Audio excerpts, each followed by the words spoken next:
Quand on se lance dans la vidéo, on commence un peu à ouvrir YouTube pour voir ce qu'on a besoin et c'est le bordel. Il y a des centaines de caméras, des specs qu'on comprend pas au début. On te parle d'objectifs, d'accessoires, de son, de lumière, bref, tu peux très vite te noyer niveau matos. Donc aujourd'hui, on va justement voir ce que vous avez réellement besoin quand on débute en vidéo. On va surtout voir dans quel ordre l'acheter. Je vous ai préparé pas mal de choses, on va parler de caméras, d'accessoires, de setup de montage aussi qu'on parle assez peu. Je vais évidemment vous mettre tous les liens de ce qu'on va discuter en description et si jamais voilà, vous voulez que ça soit plus simple, j'ai aussi répertorié plusieurs kits complets entièrement sur mon site. Comme ça, vous n'avez pas à fouiller, en plus je pourrais le mettre à jour avec le temps. Alors déjà, avant d'acheter quoi que ce soit, il y a vraiment 3 choses à comprendre très importantes. La première, c'est que si vous avez, quasiment 500 € de budget, n'achetez pas de caméra. Honnêtement, prenez votre téléphone, il fait vraiment mieux que ce que vous croyez. Les capteurs sont de plus en plus quali, la stabilisation elle est excellente et une fois montée et surtout étalonnée, en vrai, on a un peu de mal à voir quand même la différence avec une caméra. Ce qui vous manque en fait, c'est pas tant la qualité d'image, c'est plutôt le contrôle. Et ça se règle en 3 trucs. La première, c'est une application qui permet de tout contrôler, type Blackmagic Camera, c'est gratos, c'est sur iPhone et Android.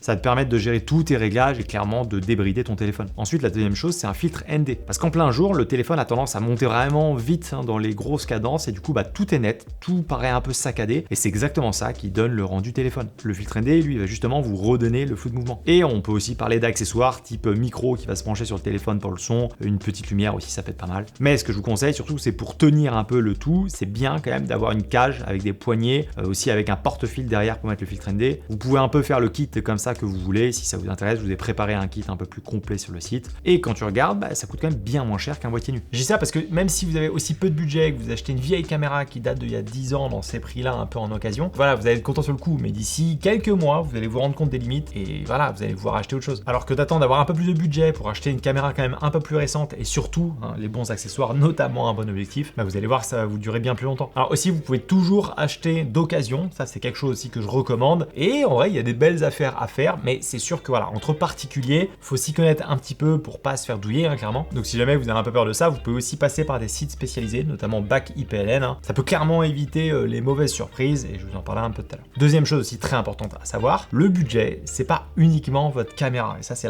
l'erreur que je vois le plus. Un objectif est beaucoup plus important pour la qualité de votre image qu'une caméra. Donc souvent on pense à dire ok, je mets tout dans la cam et après j'ai plus rien pour les accessoires et pour l'optique, c'est une erreur. Surtout qu'un boîtier, d'ici quelques années, il va d'évoluer clairement. Alors qu'un objectif, vous l'achetez une fois et même d'ici 5-6 ans, déjà il sera toujours utile et surtout vous allez pouvoir le revendre quasiment dans les prix que vous l'avez acheté. Et la troisième chose, peut-être très importante aussi, un kit vidéo, ça se construit dans le temps. Vous n'êtes pas obligé d'acheter tout d'un coup. Et d'ailleurs, je vous le conseille pas parce que vous n'allez pas trop savoir de quoi vous avez réellement besoin. Donc prenez les accessoires qui vous sont réellement utiles à l'instant T. Commencez déjà par un boîtier et une optique et voilà, améliorez aussi votre kit au fil du temps. Alors on va quand même commencer par les caméras, c'est un peu la base d'un kit vidéo. Et d'ailleurs, pour chaque catégorie, je vais vous donner un top 3 des objets qui ont pour moi le meilleur rapport qualité-prix dans cette catégorie-là. Et juste pour les caméras, j'en ai fait 2, un pour l'APS-C et un pour le plein format. Alors, on commence avec plutôt, on va dire, ce qu'on appelle l'entrée de gamme, notamment avec de l'APS-C. Et c'est pas péjoratif, au contraire, il y a des très bons boîtiers là-dedans. Donc là, on n'est que sur des produits à moins de 1000 €, mais encore une fois, c'est juste le boîtier seul. Et pour moi, on va dire le ticket d'entrée à la vidéo qui est réellement sérieux, en premier, c'est le Canon R50V. On est quand même plutôt sur une ergonomie vidéo, on fait de la 4K aussi au ralenti, on a du log, on a un excellent autofocus. Si vous voulez le moins cher, qui fasse de la vidéo et qui le fasse bien, voilà, moi je le mets quasiment dans mon top 1. Ensuite, dans la même veine un peu, on a chez Fuji le XM5. Lui, c'est personnellement un de mes préférés. Déjà parce qu'on peut faire de la 4K, on peut faire du ralenti à même 240 images par seconde, on peut filmer en 6K. Et voilà, aussi un des gros plus chez Fuji, c'est les simulations de film. Vous pouvez appliquer l'espèce de filtre et sortie de boîtier, que ce soit en photo ou en vidéo, vous allez avoir un rendu qui est quand même assez visuellement joli. Après, les goûts et les couleurs, mais en tout cas, moi ça me parle. Bien évidemment, vous pouvez aussi filmer en log pour faire votre étalonnage après derrière. Mais voilà, déjà en sortie de boîtier, c'est déjà très propre. Et pour finir, on a le Sony ZV-E10 II. Pour moi, c'est un des meilleurs capteurs d'ailleurs de ce palier-là. Ça garde beaucoup d'infos, on a une très bonne montée en ISO. On a pour moi le meilleur autofocus du marché, en tout cas en vidéo. Malgré que ce boîtier-là, il soit vachement marketé vlog,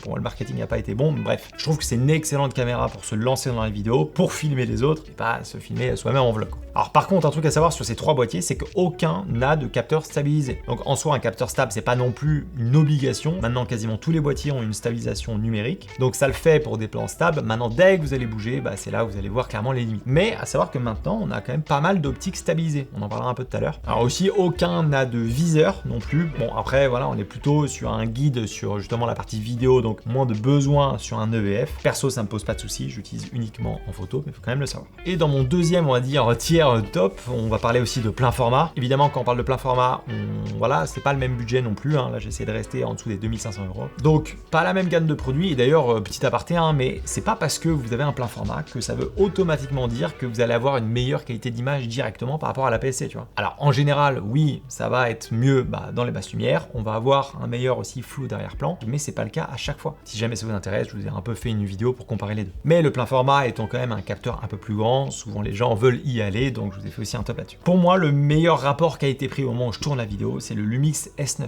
C'est le plein format le plus complet et le moins cher aujourd'hui. On a de la 6K, on a de l'Open Gate, on a du V-Log, on a une très bonne stabilisation. Voilà, pour ce prix-là, ça s'est vu nulle part. En soi, le S9, c'est un peu le petit frère, on va dire, du S5 II, qui a été aussi un raz-de-marée il y a quelques temps, et qui a encore aujourd'hui un très bon boîtier. Mais là, on perd du coup l'obturateur mécanique. Nous, en vidéo, ça nous importe pas tant que ça. Et on a aussi un vrai HDMI sur le S5 II qu'on n'a pas sur le S9. Ensuite, on augmente un peu dans le prix, mais celui-là, il évoque clairement le Sony ZV-E1. Donc là, pareil, c'est un boîtier qui est très connoté vlog, alors que pas du tout. C'est une mini FX3, clairement. Excellent en basse lumière, c'est exactement le même capteur que la FX3, donc on a bien le double ISO à 12800. On fait de la 4K 120 avec un léger crop, mais quand même, avec la puce IA sur l'autofocus, donc c'est excellent. Bref, c'est vraiment le boîtier vidéo à tout faire, et c'est carrément un de mes boîtiers préférés aujourd'hui. Et pour finir, on a la Nikon ZR. Alors celle-ci aussi, c'est une très très belle caméra. On a un écran qui est hyper grand, de l'audio 32 bits en interne, on peut filmer en RAW, en ProRes, bref, c'est une machine de guerre. Alors, il y a quelques petits défauts à régler, notamment sur la qualité d'image, qui devraient arriver dans une prochaine mise à jour. Mais si vous vous lancez dans la vidéo et que vous voulez quelque chose quand même déjà de costaud,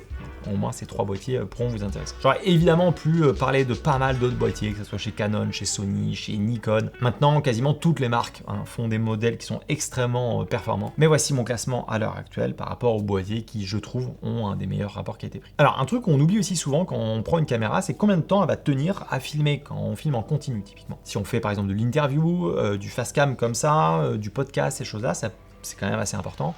Maintenant, quasiment tous les boîtiers récents ont plus de limite de durée, c'est pas le cas avec les anciens boîtiers, mais un truc qu'on oublie, c'est que plus on avance, plus les boîtiers sont petits et donc risquent un peu la surchauffe. En particulier, quand il commence à faire bien chaud, quand vous êtes en extérieur, tout ça. Bref, si jamais c'est un truc que vous voulez faire un peu gaffe, voilà, vous avez eu quand même plusieurs alertes là-dessus sur ce boîtier-là. Il y a un accessoire qui fonctionne extrêmement bien, c'est un petit ventilateur, il y en a de plusieurs marques. Moi j'en ai un de chez Ulanzi. Il s'adapte à n'importe quel boîtier, ça coûte pas très cher et honnêtement, ça me fait tenir des heures sans que le boîtier surchauffe. Bien évidemment, un ventilateur interne, ça serait mieux, mais c'est aussi pas le même prix, c'est pas la même ergonomie. Donc si jamais vous allez vers un boîtier un peu plus petit qui n'a pas de ventilateur, ça peut être aussi une bonne solution pour économiser un petit peu. Il y a une catégorie que je mets pour moi un peu à part, que j'ai pas forcément mentionné jusqu'ici, c'est tout ce qui est caméra de poche. Donc on peut parler de GoPro, les petites caméras, les caméras 360. Ça pour moi, voilà, quand on veut se lancer dans la vidéo un peu plus sérieux, c'est très bien pour du perso. Mais voilà, si on veut essayer de s'améliorer, c'est pas le top. Mais il y a aussi une partie qui est un peu entre les deux, notamment tout ce qui est Osmo Pocket de chez DJI, Insta360 avec la Luna aussi. L'intérêt de ces produits-là,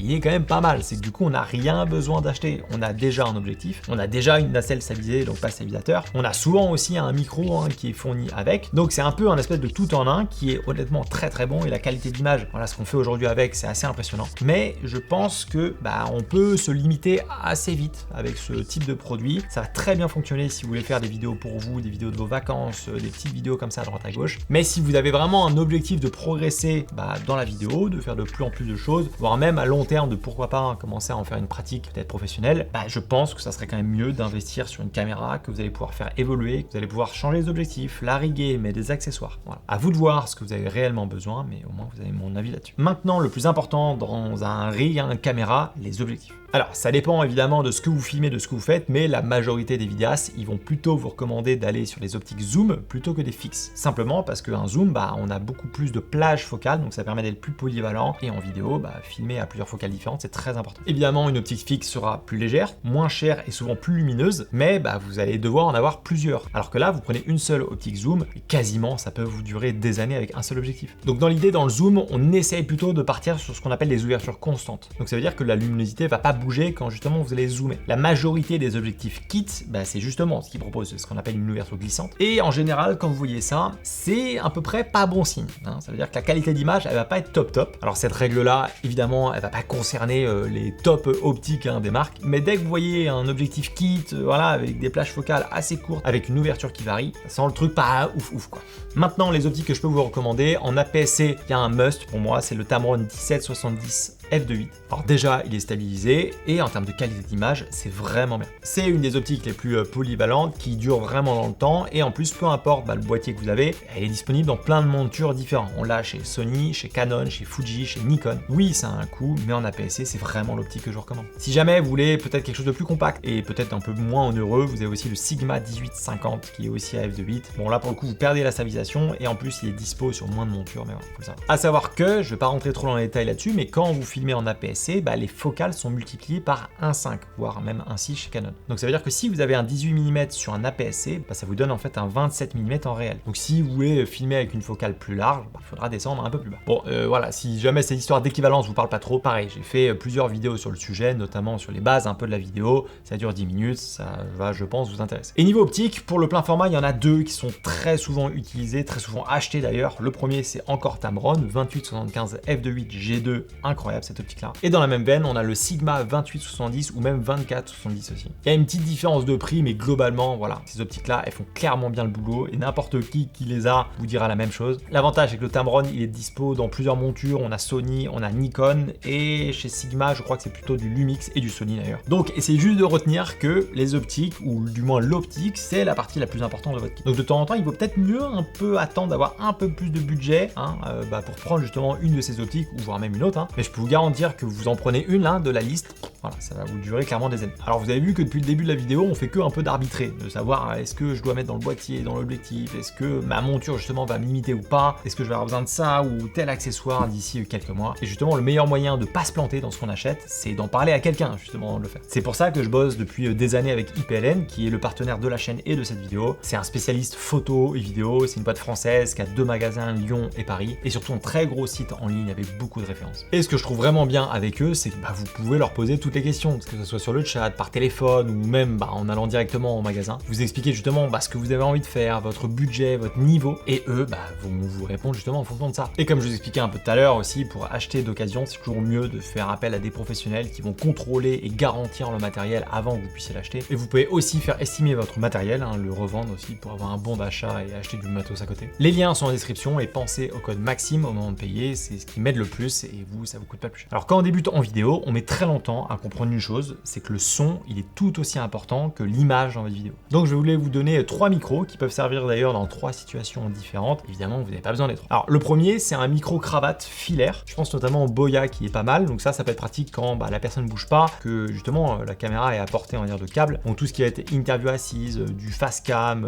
ou même des témoignages. C'est la solution qui coûte le moins cher et qui a honnêtement une des meilleures qualités audio qu'on peut avoir. Et pour tout ce qui est setup posé, ça fait très bien le travail. Maintenant, si votre sujet bouge ou si justement vous voulez avoir le son de plusieurs personnes, là du coup un micro HF sans fil, c'est plus cher, mais c'est aussi un peu plus pratique. Là-dedans, vous avez plusieurs. Holyland en fait des très bien. Le Lark M2 est pas mal du tout. DJI pareil, ils en ont des très bons. À savoir aussi important, mais vous aurez souvent une meilleure qualité de son avec un micro cravate qui va être branché dessus plutôt que simplement le micro seul. Le seul problème, c'est que c'est souvent pas le même prix quand on a une entrée jack. Personnellement, je trouve que le micro seul sur un vêtement, je trouve ça pas très beau, surtout qu'on voit souvent le logo ou le nom de la marque. Après, encore une fois, rien de dramatique. Et le troisième micro que je voulais vous parler aussi, c'est un micro Canon, typiquement le Rode Velo Micro 2. Ça va être parfait quand vous voulez justement enregistrer le son près de vous ou qui est devant. On va plutôt utiliser ces micros-là pour du son d'ambiance. Par contre, il faut quand même garder en tête que ça va surtout capter ce qu'il a devant lui ou pas très loin. Donc voilà, pour des interviews, tout ça, c'est pas top. Parlons de lumière aussi, qui est tout aussi important pour avoir une belle justement qualité d'image. Alors une source LED de 60 watts, ça suffit largement pour tout ce qui va être interview et surtout pour tout ce qui est en intérieur. Pour de l'extérieur, c'est plus compliqué. Il faut plutôt aller chercher du 150 voire du 300 watts. Mais honnêtement, quand on débute, on a rarement besoin d'aller éclairer dehors. Donc voilà, je vous conseille déjà une 60 watts, ça sera très bien. Alors aussi, vous avez le choix entre bicolore, donc vous allez pouvoir faire du chaud et du froid, ou alors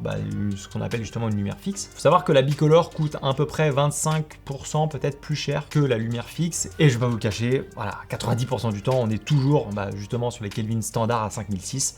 Donc personnellement, je trouve ça pas si utile que ça de prendre une bicolore. J'en ai honnêtement pas mal et je reste à chaque fois au même réglage, donc pas besoin non plus d'un bicolore. Avec ça, une softbox, en général 60 cm, c'est on va dire le bon compromis. C'est à la fois assez grand pour bien diffuser la lumière et c'est pas non plus le plus grand pour que ça prenne trop de place et que ça soit trop encombrant ou trop cher. Et de toute façon, gardez en tête que plus vous rapprochez la source de lumière proche de votre sujet, plus vous allez la diffuser. Par contre, le truc à vérifier avant d'acheter une lumière, c'est la monture. Prenez toujours une monture Bowens. C'est on va dire le standard, comme ça vous allez pouvoir monter n'importe quel type d'accessoire dessus. Il y a aussi des adaptateurs qui existent en fonction de la marque que vous avez pris, mais voilà, je vous conseille quand même de toujours avoir une monture Bowet. Et pour finir, si vous voulez, c'est pas une obligation non plus, mais vous avez des petites lampes de poche type small rig, voilà, pour tout ce qui va être déboucher des coins ou faire des petites lumières d'ambiance, ça peut être utile dans certains cas, mais pas un indispensable. Ok, parlons des accessoires parce qu'il y en a plein et on peut très vite s'y perdre. Moi, je vais essayer de m'attarder là sur les plus importants. Le premier, la carte SD, on va pas filmer sur rien. Pareil, une carte SD, c'est assez compliqué à lire, à comprendre, donc voilà, si on efface tout, ce que vous devez retenir, ce qui est le plus important, c'est le V avec le numéro qu'il y a juste derrière. Dites-vous que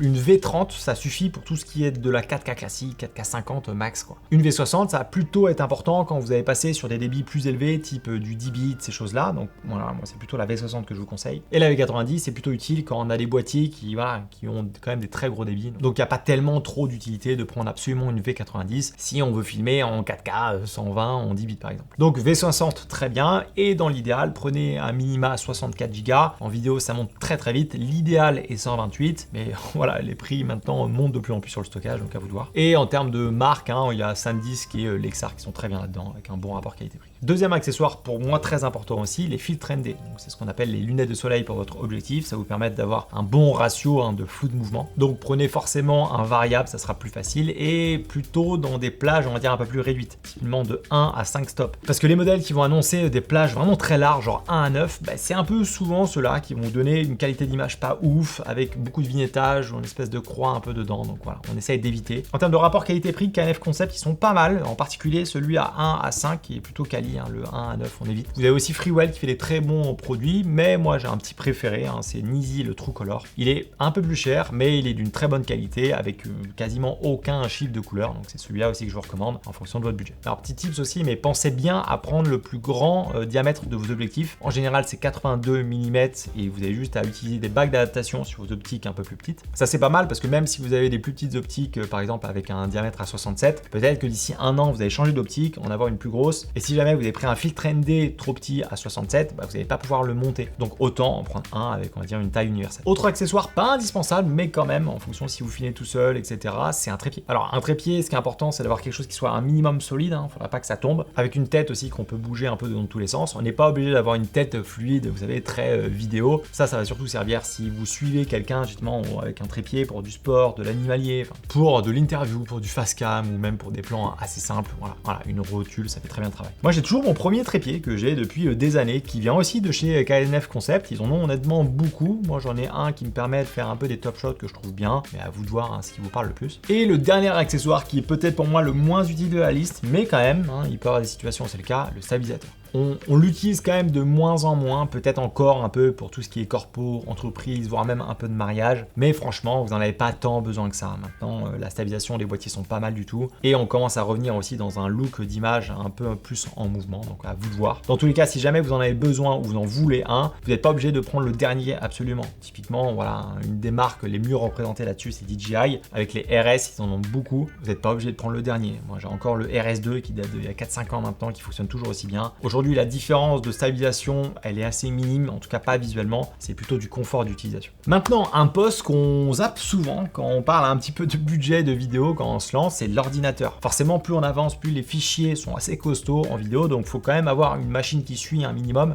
Sinon, vous allez ramer et les montages où ça rame, c'est un peu chiant. Alors chez Apple, retenez une chose, c'est que le niveau, on va dire, de la puce compte beaucoup plus que sa génération. Depuis qu'ils sont arrivés avec leur puce Apple, donc les M1, M2, M3, etc., déjà ça a changé un peu le game, clairement c'est excellent. Une puce Max de 2021, elle a encore plus du double de GPU par rapport à une puce M4 de base, et aussi pas mal plus de bandes passantes. Donc entre une puce Max d'ancienne génération et une puce un peu plus récente en version de base, prenez toujours la Max. Donc peut-être que ça vaut le coup aussi d'aller regarder sur des ordinateurs reconditionnés ou alors acheter un ordinateur d'occasion qui a justement des puces aussi puissantes, histoire d'économiser un peu. Sur Windows, alors je vais pas vous mentir, je suis pas hyper calé là-dessus, donc je préfère pas vous donner de produits type. Si jamais vous en avez en tête ou vous avez un bon rapport qualité-prix, n'hésitez pas à les mettre en commentaire, je pense que ça pourra aider du monde. Et aussi pour le stockage, voilà, c'est assez simple. En général, un SSD pour monter dessus, hein, quand vous avez un ordinateur qu'on a assez peu de place, ça fait bien. Maintenant, avec la montée des prix du stockage avec l'IA, c'est assez costaud. Mais voilà, du SanDisk, ça fonctionne très bien aussi. Et après, une fois que vous avez fini votre projet, vous pouvez le mettre sur un disque dur externe, type LaCie ou d'autres. Là, pas besoin d'avoir non plus des stats de fou. Si jamais ça vous intéresse, j'ai fait une vidéo un peu complète sur le stockage. Donc, avec tout ça, je vous ai préparé plusieurs kits complets avec justement des budgets un peu global. Hein. On a développé ça sur notre site, donc si jamais ça vous intéresse, c'est aussi en lien en description. Évidemment, je pourrais aussi le mettre à jour avec les nouveautés, vu que